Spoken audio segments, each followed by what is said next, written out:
त्यासाठी कुणाला प्रवृत्तही केलं नाही पाहिजे, खोटं बोलण्याचा विचारही आमच्या चित्तात उत्पन्न नाही झाला पाहिजे.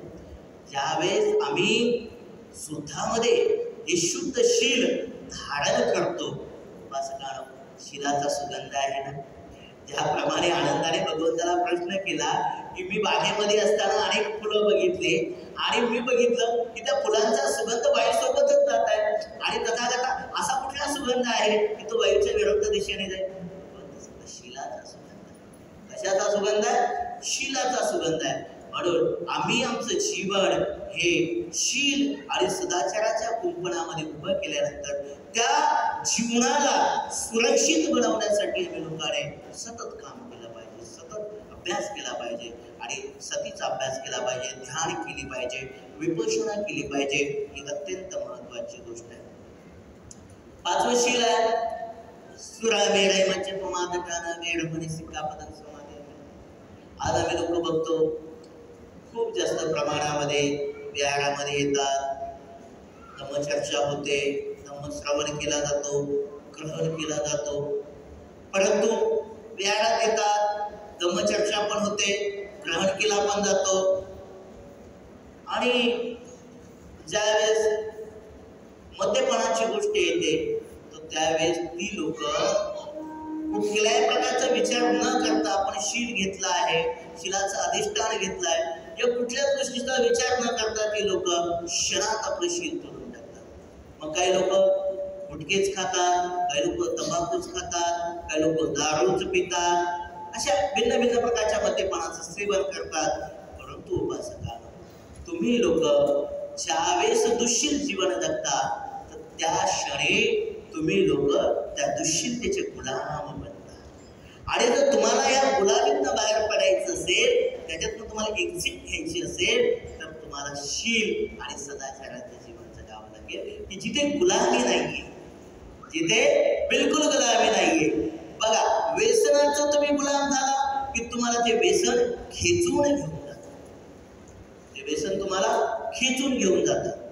पण ज्या क्षणी तुम्ही शील पालन करता तर शील तुम्हाला अशा कुठल्या गोष्टीकडे खेचून घेऊन जातं का? बिलकुल घेऊन जात नाही, बिलकुल खेचून घेऊन जात नाही. शील नेहमी तुम्हाला खेचून जरी घेऊन गेला तर ते तुमच्या जीवनामध्ये तुम्हाला सुगतीच्या दिशेने घेऊन जाईल आणि तुमच्या जीवनामध्ये तुम्हाला निर्वाणाच्या दिशेने घेऊन जाईल. कशाच्या दिशेने घेऊन जाईल? निर्वाणाच्या दिशेने घेऊन जाईल. म्हणून तथागताचा जो सधम्म आहे त्या तथागताच्या सधम्माचं पालन करत असताना आम्ही लोकांनी शील पालन करत असताना शील भगवंताने जे सांगितलेलं आहे त्याच्यावर लक्ष केंद्रित केलं पाहिजे. आज मी शील धारण केलेलं आहे, आज मी अष्टशील धारण केलेलं आहे, आज माझं उपोषित आहे आणि आज उपोषित असताना दैनंदिन जीवनामध्ये पंचशील असताना माझ्याकडनं मी कधी कुठं नाही बोलतो, मी कधी हिंसा नाही करत, मी कधी चोरी नाही करत, मी कधी व्याभिचार नाही करत, मी कधी मद्यपानाचं सेवन नाही करत. उपासकांनो, ज्या क्षणी आमच्या चित्तामध्ये खोटं बोलण्याचा विचार येईल, ज्या क्षणी आमच्या चित्तामध्ये मद्यपानाचा विचार येईल, ज्या क्षणी आमच्या चित्तामध्ये व्याभिचाराचा विचार येईल, ज्या क्षणी आमच्या चित्तामध्ये उपासकांनो हिंसेचा विचार येईल, चोरीचा विचार येईल, हे जे 5 मटके आपण ठेवलेत ना ते काय होतील? नष्ट होतील आणि ते तुटून जातील. आणि जर एक जरी मटकं तुटलं तर ते एकावेळी सगळ्या मटक्याला तोडून टाकेल आणि ते सगळे मटके कोसळून जातील. म्हणजे एक शील तुटल्यामुळे मानवाचे अखंड शील तुटल्या जातात, एक शील तुटल्यामुळे. म्हणून आपलं कुठलं शील तुटलं नाही पाहिजे. म्हणून बुद्ध म्हणतात तो तुम्ही नेहमी तुमच्या मनाला नियंत्रित ठेवलं पाहिजे. कसं ठेवलं पाहिजे? नियंत्रित ठेवलं पाहिजे. पण आम्ही आमच्या मनाला नियंत्रित ठेवतच नाही, त्याला नेहमी गुलाम बनवण्यासाठी अनियंत्रित ठेवतो. मग आमचं मन कशाच्या अधीन आहे? तृष्णेच्या अधीन आहे. आमचं मन कशाच्या आधारे गुलाम बनतं? तृष्णेच्या आधारे गुलाम बनतं.